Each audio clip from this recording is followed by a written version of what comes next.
মুম্বাইয়ের মীরা ভায়ান্ডারে একটা ব্রিজ বানানো হয়েছে, সেটা ওপেনিং ফেব্রুয়ারি মাসে। কিন্তু মজার ব্যাপার হলো ফ্লাইওভারটা স্টার্ট হয়েছে 4 লেন থেকে। হঠাৎ করে ইঞ্জিনিয়ারের মনে হয়েছে এত তো আরাম ভালো না, জীবনে তো অ্যাডজাস্ট করতে জানতে হয়।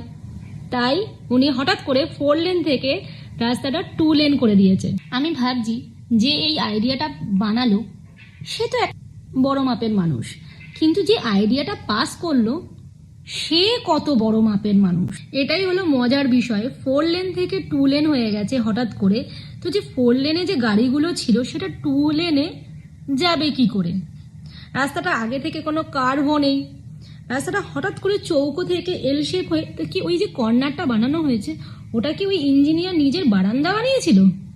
আমার তো মনে হচ্ছে এই ব্রিজটা সরাসরি ভগবানের সাথে দেখা করার জন্য বানানো হয়েছে, কারণ মানুষদের আরো সুবিধা করে দিচ্ছে যে আপনারা মন্দিরে না গিয়ে এখানে এই ব্রিজে উঠুন, আপনি একদম ডাইরেক্ট ভগবানের সাথে দেখা করতে পারবেন। ব্রিজটা বানাতে নাকি 100 কোটি টাকা খরচ হয়েছে। 100 কোটি টাকা, এটা কি কোনো ব্যাপার? এই 100 কোটি টাকাটা কি এমন ব্যাপার? আবার ট্যাক্স তুলবে, সাধারণ জনগণ দেবে, আর সেই ট্যাক্সের টাকায় আবার রাস্তা হবে।